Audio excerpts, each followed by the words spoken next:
అనుకూలంగా సలహాలు సూచనలు ఇవ్వడానికి ఉంటాయి, పాటించడానికి ఉండవు అని అనుకుంటారు. ఎందుకు అని అంటే తమ దాకా వస్తే కానీ తమకు అర్థం కాదన్నట్టు నిజంగానే కక్ష సాధింపు చర్యలకు పాల్పడే ఆలోచననే ఈ రాష్ట్ర ప్రభుత్వానికి ఉండి ఉంటే ఈరోజు అక్కడ కూర్చొని అక్కడ నించొని నోటికొచ్చింది మాట్లాడే అవకాశం ఉండకపోతుండే. చెంచల్గూడనో చెర్లపల్లిలో మమ్మల్ని ఎక్కడైతే పెట్టినరో డిటెన్షన్ సెల్లో ఎవరిని కలవకుంటే నిర్బంధించినరో అక్కడనే మీరుండేటోళ్ళు. కానీ మా ప్రభుత్వం 15 నెలల్లో ఎవరి మీద కూడా కక్షా సాధింపు చర్యలకు పాల్పడలేదు. అధ్యక్ష, డ్రోన్ ఎగరేసిండ్రని, డ్రోన్ ఎగరేస్తే ఎవరైనా అనుమతి తీసుకోకుండా ఒక డ్రోన్ ఎగరేస్తే ఆ డ్రోన్కు 500 రూపాయలు ఫైన్ వేస్తారు అధ్యక్ష. కానీ పార్లమెంట్ సభ్యుడిగా కాంగ్రెస్ పార్టీ వర్కింగ్ ప్రెసిడెంట్గా నన్ను అరెస్టు చేసి జైలుకు పంపించి మామూలుగా దానికి 500 రూపాయల ఫైన్ ఉంటే బిలో 7 years ఉంటే రిమాండ్కే పంపరు, పోలీస్ స్టేషన్ బెయిల్ ఇవ్వాలి. కానీ అధికారాన్ని అడ్డం పెట్టుకొని అన్ని రకాల వ్యవస్థల మీద ప్రభావితం చేసి చెర్లపల్లి జైలుకు పంపించి నక్సలైట్లు ఐఎస్ఐ తీవ్రవాదులు ఉండే డిటెన్షన్ సెల్లో ఒక కాంపౌండ్లో ఏ ఒక్క ఖైదీని లేకుండా 7 ఫీట్లు బై 12 ఫీట్లు ఉంటే అందులో 3.5 ఫీట్లు పండుకోవడానికి దిమ్మె ఉంటుంది, ఒక చిన్న బాత్రూమ్ ఉంటుంది అధ్యక్ష. 16 రోజులు డిటెన్షన్ సెల్లో ఒక్క మనిషిని చూడకుండా నన్ను నిర్బంధించిన ఆ కోపాన్ని దిగమింగుకొని రాష్ట్ర ప్రయోజనాల కోసం ఈరోజు పనిచేస్తున్నా అధ్యక్ష. రాత్రిపూట పడుకోవడానికి లైట్ బంద్ చేయకుండా ట్యూబ్ లైట్లు ఆన్లో పెడితే అది ఓపెన్ ఎయిర్ జైలు, ఇంతింతలో బల్లులు 7 ఫీట్లలో 3.5 ఫీట్లు దిమ్మ ఉంటే దిమ్మ మీద పడుకుంటే ఇంకొక 3.5 ఫీట్లు గ్యాప్ ఉంటుంది. లైట్లు బంద్ చేయకుండా లైట్లు ఓపెన్ పెడితే అధ్యక్ష ఇంతింతలో బల్లులు 20-30 పైన ట్యూబ్ లైట్ ముందు పురుగులు తిరుగుతుంటే అది ఓపెన్ ఎయిర్ జైలు కాబట్టి పురుగులు వస్తే పురుగులను తినడానికి బల్లులు పరిగెత్తుతుంటే ఏ ఒక్క రోజు రాత్రి కూడా పడుకోకుండా మేల్కతో కూర్చున్న అధ్యక్ష. బయట కానిస్టేబుల్ను లైట్ బంద్ చేయ పడుకుంటా అంటే లేదు సార్ పైనుంచి ఆదేశాలు ఉన్నాయి, ఆ ట్యూబ్ లైట్లు బంద్ చేస్తే మీరు పడుకుంటారు కాబట్టి ట్యూబ్ లైట్లు ఆన్లోనే పెట్టమని. ఆ ట్యూబ్ లైట్ స్విచ్ బయట ఉంటుంది అధ్యక్ష, లోపల ఉండదు. ఆ చిన్న బాత్రూమ్ చిన్నది, కూర్చుంటే బయటికి కనిపించేటట్లు ఉంటుంది అధ్యక్ష. ఒకసారి నేను ఎమ్మెల్యేల హోమ్ కూడా నా దగ్గర ఉంది కదా, ఎమ్మెల్యేలను నేను తీసుకెళ్తా, మంత్రులను తీసుకెళ్తా. ఏ జైల్లో ఐఎస్ఐ తీవ్రవాదులను కరడుగట్టిన నక్సలైట్లను బంధిస్తారో పార్లమెంట్ సభ్యుని నన్ను 16 రోజులు అందులో బంధిస్తే 16 రోజులు రాత్రిపూట ఏ ఒక్క రోజు పడుకోలేదు అధ్యక్ష. పొద్దున పూట బయటకు వదిలినప్పుడు 6 గంటలకు వచ్చి ఖైదీలను బయటకు వదులుతారు కదా అధ్యక్ష. బయట ఒక చెట్టు ఉంటే 16 రోజులు పొద్దున పూట చెట్టు కింద పడుకున్న అధ్యక్ష. అయినా నేను కోపం ప్రదర్శించలే. ఇవన్నీ కూడా దేవుడు అనేటోడు ఉంటాడు, చూస్తాడు, అంతకు 4 ఇంతలు అనుభవిస్తారని నేను అనుకున్నా. సరిగ్గా నేను ప్రమాణ స్వీకారం చేసే రోజే నా మీద కక్ష సాధించిన వాళ్ళని దేవుడే చూపించి దావకంలో షరీక్ చేపించిండు అధ్యక్ష. నేను ఎవరిని ఏం అనాల్సిన పని లేదు. మొదటిసారి నన్ను జైల్లో ఎన్ని రోజులు పెట్టినరో వాళ్ళకి తెలుసు. నా బిడ్డ లగ్గం ఉంటే కూడా లగ్గానికి ఇంటరిం బెయిల్ 2 గంటలు పోయి లగ్గం చూడడానికి కూడా అభ్యంతరం పెట్టి ఢిల్లీ నుంచి న్యాయవాదులను తీసుకొచ్చి ఇక్కడ వాదించి ఆయన బిడ్డ లగ్గపత్రిక రాసుకోవడానికి కూడా వెళ్ళడానికి వీల్లేదు అని చెప్పి కోర్టులో వాదించిన వాదనలు అక్కడ ఉన్నాయి అధ్యక్ష. కోర్టు నాకు కండిషనల్ బెయిల్ ఇచ్చింది అధ్యక్ష. చెర్లపల్లి జైలు నుంచి ఎన్కన్వెన్షన్ ఫంక్షన్ హాల్కి పోయి నా బిడ్డ లగ్గపత్రిక రాసుకొని అక్కడ నుంచి సీదా మళ్ళీ చెర్లపల్లి జైలుకు పోయిన అధ్యక్ష. రాజకీయ కక్షా సాధింపు మీదా నాదా? నా బిడ్డ లగ్గానికే పోకుంటే నన్ను అడ్డుకున్నా ఎవరికైనా అధ్యక్ష, మన పిల్లల కంటే మనకేముంటుంది అధ్యక్ష ఈ భూమి మీద? నా బిడ్డ లగ్గానికి లగ్గపత్రిక రాసుకోవడానికి కూడా అడ్డుకుంటే కూడా నేను మిమ్మల్ని ఏమనలే. నేను పార్లమెంట్ సభ్యుడిగా ఉంటే, పార్టీ వర్కింగ్ ప్రెసిడెంట్గా ఉంటే ఎవరో జర్నలిస్టు డ్రోన్ ఎగిరేసి వాళ్ళ విలాసవంతమైన బంగ్లాల వివరాలు తీసుకొచ్చి నాకు అందిస్తే వాటిని పత్రికలకు విడుదల చేసిన పాపానికి నన్ను అక్రమ కేసులు పెట్టి అదే చెర్లపల్లి జైల్లో డిటెన్షన్ సెల్లో పెట్టారు అధ్యక్ష. 16 రోజులు నిద్రలేని రాత్రులు గడిపిన పార్లమెంట్ సభ్యుడిగా, పార్టీ వర్కింగ్ ప్రెసిడెంట్గా అయినా నేను కక్ష చూపించలేదు అధ్యక్ష. నిజంగానే నేను కక్ష చూపించదలుచుకుంటే మీ కుటుంబంలో ఒక్కరు కూడా బయట ఉండరు అధ్యక్ష. అందరు చెర్లపల్లినే.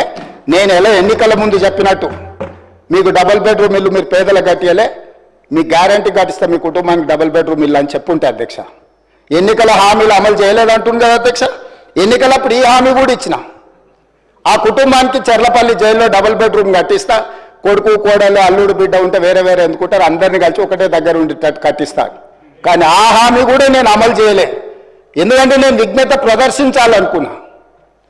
ఈ అధికారం ప్రజలు ఇచ్చింది ప్రజల సంక్షేమం కోసం, తెలంగాణ రాష్ట్ర అభివృద్ధి కోసం, పారదర్శకమైన పరిపాలన అందించడం కోసం నాకు అధికారం ఇచ్చిండ్రు. ప్రజలు ఇంత పెద్ద అధికారాన్ని, ఇంత పెద్ద బాధ్యతను ఈ వయసులో నాకు అప్పచెప్పింది నా కోపం కోసమో, లేకపోతే నన్ను నా పట్ల వాళ్ళు వ్యవహరించిన విధంగానే వాళ్ళ పట్ల నేను వ్యవహరించడానికి ప్రజలు నాకు అధికారం ఇవ్వలేదని విచక్షణను ఉపయోగించి ఈరోజు కూడా వాళ్ళ మీద ఇంతవరకు అక్రమ కేసులు పెట్టలేదు అధ్యక్ష. కానీ సొంత పార్టీ ఆఫీసులో కూలీ మనుషులను తెప్పించి రికార్డ్ చేయించి పచ్చి బూతులు మీరు తిట్టిస్తే కూడా చెంపలు వలగొట్టేంత శక్తి ఉన్న సంవయనంతో ఊరుకున్న అధ్యక్ష. ఎవరైనా బజార్లో ఏదైనా మాట్లాడితే మాట్లాడిన దాన్ని కూడా సెన్సర్ చేస్తాం. బూతులు మాట్లాడినప్పుడు ఒక బీప్ పెడతాం అధ్యక్ష, టెలికాస్ట్ చేయొద్దని. కూలీ పైసలు ఇచ్చి కిరాయి మనుషులను పెట్టించి మీరు పచ్చి బూతులు మాట్లాడిచ్చినా నేను ఏమాత్రం కూడా కక్ష సాధింపు చర్యలకు పాల్పడలేదు అధ్యక్ష.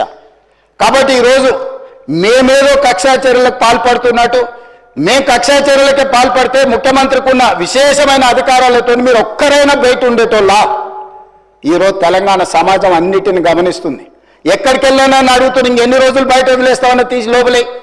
అసలు నువ్వు లోపలేస్తావనే కదా నీకు ముఖ్యమంత్రి పదవి చేసింది, నువ్వెందుకు ఇట్లా సమయం పాటిస్తున్నావు లోపలేయమంటే కూడా నేను ఏ రోజు కూడా అటువైపు పోయలేదు అధ్యక్ష. అదేవిధంగా ధనిక రాష్ట్రం, మేము హామీలను అమలు చేసినాం. ఇక మేము సత్యహరిచంద్రుడు కూడా మమ్మల్ని చూసే నేర్చుకోవాలి, ఆయన కూడా మమ్మల్ని ఆదర్శంగా తీసుకోవాలి. ఇట్లాంటి మాటలు మాట్లాడుతుంటే పర్వాలేదు, వాళ్ళ గొప్పతనాలు వాళ్ళు చెప్పుకుంటే నా ఇప్పు నువ్వు గోకు, నీ ఇప్పు నేను గోకుతా అనే పాలసీలో వాళ్ళ గురించి వాళ్ళు గొప్పలు చెప్పుకుంటా అంటే నాకు అభ్యంతరం లేదు.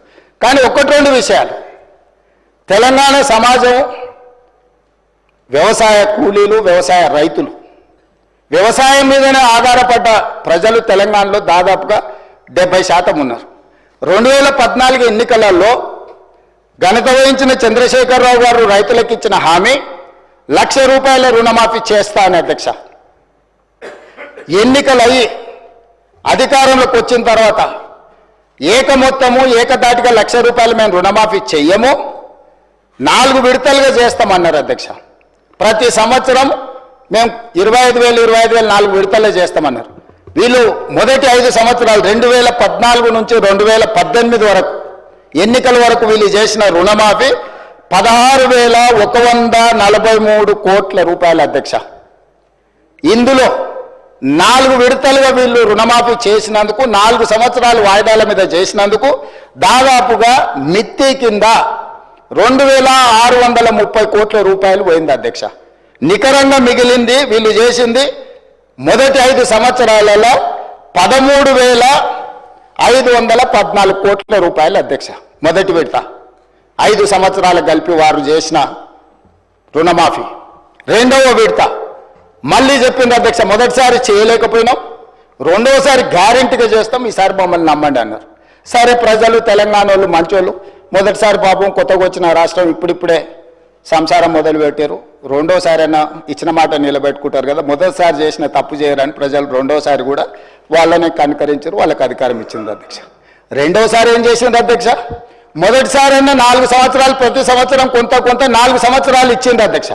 రెండవసారి 4 సంవత్సరాలు ₹1 ఇవ్వాలి అధ్యక్ష. ఆఖరి సంవత్సరంలో వాళ్ళు చేసిన రుణమాఫీ ఎంత అంటే 21,35,557 మంది రైతులు అధ్యక్ష.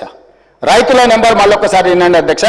21,35,557 మంది రైతు కుటుంబాలకు 11,909 కోట్ల రూపాయలు రుణమాఫీ చేసిండ్రు అధ్యక్ష. ఎప్పుడు 4వ సంవత్సరంలో. ఈ 11,909 కోట్ల రూపాయల రుణమాఫీలో మిత్తి కింద 8,515 కోట్ల రూపాయలు పోయింది అధ్యక్ష. కొండ నాలుకకు మందేస్తే ఉన్న నాలుక ఊడిపోయిందని వీళ్ళు 11,909 కోట్ల రూపాయలు రెండో విడత 4 సంవత్సరాల తర్వాత రుణమాఫీ చేస్తే 4 ఏళ్ళు వీళ్ళు 0 రుణమాఫీ చేసినందుకు మిత్తి కింద 8,515 కోట్ల రూపాయలు పోయింది అధ్యక్ష. రెండు కలిపి 10 సంవత్సరాల వాళ్ళ పరిపాలనలో 2 సార్లు అధికారాన్ని ప్రజలు వాళ్ళకు అప్పచెప్తే రెండోసారి 3,394 కోట్లు, మొదటిసారి చేసిన రుణమాఫీ 2 కలిపితే 10 సంవత్సరాలలో 16,908 కోట్ల రూపాయలు వాళ్ళు రుణమాఫీ చేసిండ్రు అధ్యక్ష. 10 సంవత్సరాలు. మొదటిసారి 1,00,000, రెండోసారి 1,00,000. మొదటిసారి విడతల వారిగా, రెండోసారి 4వ సంవత్సరంలో చేసిన రుణమాఫీ 16,908 కోట్ల రూపాయలు అధ్యక్ష వాళ్ళు చేసింది. ఇక నన్ను అడుగుతున్నారు, నువ్వు ఎన్నికలలో హామీ ఇచ్చినావు కదా, నువ్వు చేసినావా చేయలేదని. నేను అది కూడా చెప్తా అధ్యక్ష. 25,35,964 మంది రైతులకు 20,617 కోట్ల రూపాయలు నేను రుణమాఫీ చేసిన అధ్యక్ష. 10 నెలలు తిరిగే లోపల 10 ఏళ్లలో ఆనాటి చంద్రశేఖరరావు గారు చేసిన రుణమాఫీ 16,908 కోట్ల రూపాయలు అయితే 10 నెలలు తిరగక ముందే 25,35,964 మంది రైతులకు 20,617 కోట్ల రూపాయలు రుణమాఫీ నేను చేసిన అధ్యక్ష. 2 లక్షల వరకు ప్రతి రైతుకు రుణమాఫీ చేసింది నేను. ఇవాళ తమరి ద్వారా వారిని అడుగుతున్న అధ్యక్ష, నేను 10 ఏళ్లలో మీరు చేసింది ఏంది, 10 నెలల్లో నేను చేసింది ఏంది? ఇప్పటికైనా మీ ఆలోచన విధానంలో మార్పు రాకపోతే, ప్రజలు శిక్షించినా, ప్రజలు ఉరిదీసినా మీ ఆలోచన విధానంలో మీకు మార్పు రాలేదు అధ్యక్ష. అదేవిధంగా వాళ్ళు రైతు బంధు గురించి చెప్తారు అధ్యక్ష. రైతు బంధు వాళ్ళు ఎన్నికల ముందల ఎగనామా పెట్టి ఎలక్షన్ కోడ్ను అడ్డం పెట్టి పారిపోయింది అధ్యక్ష. పారిపోతే ఎన్నికల కోడ్ను అడ్డం పెట్టుకొని ప్రజలకు పంగనామం పెట్టి పారిపోతే ఎన్నికల తర్వాత డిసెంబర్ 7, 2023 నాడు నేను అధికారం చేపట్టిన తర్వాత వాళ్ళు ఎగ్గొట్టిన రైతు బంధు 7,625 కోట్ల రూపాయలు నేను చెల్లించిన అధ్యక్ష. వాళ్ళు పారిపోయినరు కదా అని నేను వదిలేయలే. రైతుల పట్ల నాకున్న చిత్తశుద్ధి, వాళ్ళు ఇస్తామని ఎగనామం పెట్టిన రైతు బంధు పథకాన్ని కూడా నేను ముఖ్యమంత్రిగా బాధ్యత చేపట్టిన తర్వాత మా మిత్రుడు బట్టి విక్రమార్క గారు ఆర్థిక మంత్రిగా, అయ్యో రైతులు మనోళ్ళు, దిగిపోయినోడు ఎట్లాగో దిగిపోయినోడి మీద మన నెపం నెట్టేసి రైతులకు అన్యాయం చేయొద్దు, ఈ రైతులను ఆదుకోవాలని 7,625 కోట్ల రూపాయలు మొదటి విడత రైతు బంధు పథకాన్ని నేను చెల్లించిన వాళ్ళు పంగనామాలు పెట్టిన రైతు బంధు అధ్యక్ష. రెండవసారి 4,666 కోట్ల 59 లక్షలు ఇప్పుడు నేను రుణమాఫీ, వీళ్ళు సంవత్సరానికి 10,000 అంటే దాన్ని పెంచి సంవత్సరానికి 12,000గా మార్చి వాళ్ళకి ఈరోజు 4,666 కోట్ల 59 లక్షల రూపాయలు ఈరోజు రైతులకు రైతు భరోసా పథకం కింద నేను చెల్లించిన అధ్యక్ష. టోటల్గా ఇప్పటి వరకు రైతు భరోసా పథకం కింద 12,291 కోట్ల 73 లక్షలు ఈరోజు నేను రైతులకు రైతు భరోసా పథకం కింద నేను ప్రభుత్వాన్ని ఏర్పాటు చేసిన తర్వాత నేను చెల్లించిన అధ్యక్ష. అదే రకంగా ఆనాడు వరేస్తే ఊరేసుకున్నట్టని వాళ్ళు మాత్రం వరి పండించుకొని ఫామ్ హౌస్లో 150 ఎకరాల కావేరీ సీడ్కు 4,500 రూపాయల క్వింటాల్ అమ్ముకున్నారు అధ్యక్ష. రికార్డు ఉంది. 4,500 అధ్యక్ష. వాళ్ళు పండించిన వడ్ల ఫామ్ హౌస్లో బంగారం పండుతుందా అధ్యక్ష? 4,500 రూపాయలకు క్వింటాలేమో దొరగారి ఒట్లు కొనుక్కుంటారు. పేద రైతు అందించిన రైతులకు మీరు ఒరేసుకుంటే ఊరేసుకున్నట్టే అని చెప్పి వాళ్ళు రైతులను ఉరిదీస్తాం ఒరేసుకుంటా అని చెప్తే, నేను వచ్చిన తర్వాత మా ఉత్తమ్ కుమార్ రెడ్డి గారు నేను కలిసి ఆలోచన చేసి, మీరు వరి పండించండి, చివరి గింజ వరకు కొనుక్కుంటాము, మీరు సన్న ఒట్లు పండిస్తే 500 రూపాయల బోనస్ కూడా ఇస్తాము, కనీసం మద్దతు ధరతో పాటు 500 రూపాయల బోనస్ ఇస్తామని సన్న ఒట్లు పండించిన రైతులకు 1,162 కోట్ల రూపాయలు బోనస్ కింద 500 రూపాయలు ఇచ్చిన చరిత్ర నాది అధ్యక్ష. సంవత్సరం తిరిగే లోపల రైతులకు మేము అందించింది ఇది ఉచిత కరెంటు. ఏం సంబంధం అధ్యక్ష వాళ్ళకు ఉచిత కరెంటు? ఉచిత కరెంటును కనిపెట్టిందే కాంగ్రెస్ పార్టీ. ఈ దేశంలో కరెంటును కనిపెట్టిందే కాంగ్రెస్ పార్టీ. ఈ రాష్ట్రంలో కరెంట్ ఇచ్చిందే కాంగ్రెస్ పార్టీ.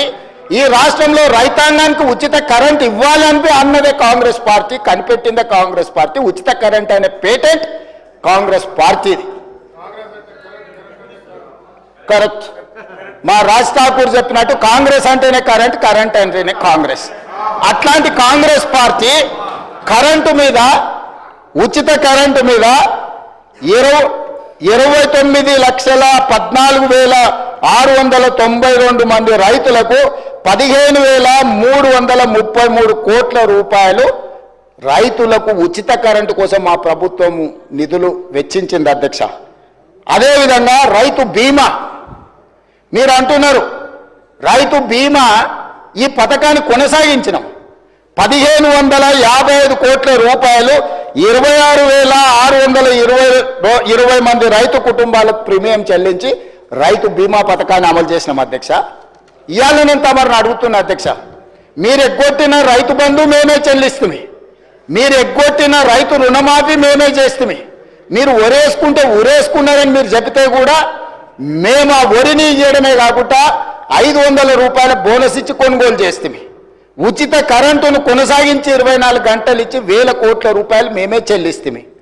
ఇవాళ రైతు బీమా పథకాన్ని మేమే చేస్తాం. ఎన్నికల హామీలను ఎక్కడ అమలు చేయలేదు అధ్యక్ష? మీరు 10 ఏళ్ళు చేయలేని పనులు 10 నెలల్లో మేము చేసినప్పుడు కళ్ళల్లో నిప్పులు పోసుకునే బదులు, కడుపులో కత్తులు పెట్టుకొని కౌగులించుకునే బదులు, అరే పిల్లగాడు అయినా యువకుడు అయినా బాగా చేసినవా, మంచిగా ఉంది, ఇంకా కష్టపడు, ఇంకా కొంచెం బాగా చేయని ప్రోత్సహించినట్టు మాట్లాడవచ్చు కదా ప్రతిపక్ష నాయకుడు వచ్చి. వారి వయసుకి వారి అనుభవానికి మేము గౌరవిస్తామది కదా అధ్యక్ష. వారు ఒక్క రోజైనా ఒక్క మాట అయినా ఈ ప్రభుత్వం నన్ను అభినందించడం వారికి ఇష్టం లేకపోవచ్చు, ఎందుకంటే వారి కుర్చీని నేను గుంజుకున్నా కాబట్టి వారికి నా మీద కోపం ఉండొచ్చు, తప్పలేదు. కానీ ఈ ప్రభుత్వాన్ని నేను అభినందించాలి కదా అధ్యక్ష. ఇది పక్కన పెడితే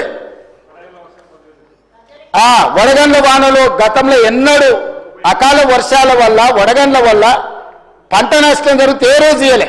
ఈ రోజు వడగండ్ల వానతోనే అకాల వర్షాలతో పంట నష్టం జరిగితే ప్రాంతాలు పర్యటించి ఎకరాకు 10,000 రూపాయల లాగా పంట నష్టపరిహారం మేము అందించినాం అధ్యక్ష. అట్లా కూడా రైతులను మేము ఆదుకున్నాం. అదేవిధంగా ఇప్పుడు వారు చెప్తున్నారు ధనిక రాష్ట్రం, మీరు దివాలా తీసిన రాష్ట్రం ఎట్లా అంటారని. నేను కొన్ని లెక్కలు చెప్తా అధ్యక్ష. ఈ లెక్కలన్నిటిని విన్న తర్వాత ఈరోజు మనము ఊపర్ శర్వాణి అందరు పరేషాని అనేది ఉందా లేదా అనేది ఈరోజు రాష్ట్ర ప్రజలు ఆలోచన చేస్తారు అధ్యక్ష. 16 మంది ముఖ్యమంత్రులు దాదాపుగా 1956 నుంచి 2014 వరకు 58, దాదాపుగా 60 సంవత్సరాలు లెక్కేసుకొని 16 సార్లు ముఖ్యమంత్రులు చేసిన అప్పు ఎఫ్ఆర్బిఎం రాష్ట్రాలకు 4 రకాల అప్పులు చేయడానికి ఉంటుంది అధ్యక్ష. ప్రత్యక్షంగా రాష్ట్ర ప్రభుత్వం అప్పు చేయడానికి ఎఫ్ఆర్బిఎం అంటారు అధ్యక్ష. అదొక అప్పు. గవర్నమెంట్ గ్యారంటీ ఇచ్చి స్పెషల్ పర్పస్ వెహికల్స్ కింద వాళ్ళు పెట్టుకున్న కార్పొరేషన్స్ మీద మనం గవర్నమెంట్ గ్యారంటీ ఇస్తుంది, కార్పొరేషన్ పేరు మీద, కానీ చెల్లించేది కూడా మనమే. 3వ రకం అధ్యక్ష, గవర్నమెంట్ గ్యారంటీ ఇస్తుంది, కార్పొరేషన్స్ తెచ్చుకున్న గ్యారంటీ ఇచ్చినా ఆ కార్పొరేషన్సే తిరిగి చెల్లించుకుంటాయి. 4వది గవర్నమెంట్ గ్యారంటీ ఉండదు, వాళ్ళు సొంతంగా చేసుకుంటారు అధ్యక్ష. ఈ 4 రకాల రాష్ట్ర ప్రభుత్వానికి అప్పులు చేసే వెసులుబాటు ఉంటే ఎఫ్ఆర్బిఎం పరిధిలో జూన్ 2, 2014 తెలంగాణ రాష్ట్రం ఏర్పడ్డ రోజు వారికి అప్పచెప్పినప్పుడు తెలంగాణ రాష్ట్రం యొక్క అప్పు 72,658 కోట్ల అధ్యక్ష. ఎఫ్ఆర్బిఎం అప్పు నికరంగా రాష్ట్ర ప్రభుత్వం చేసిన అప్పు. అదేవిధంగా government guaranteed loans raised by SPV but are serviced by government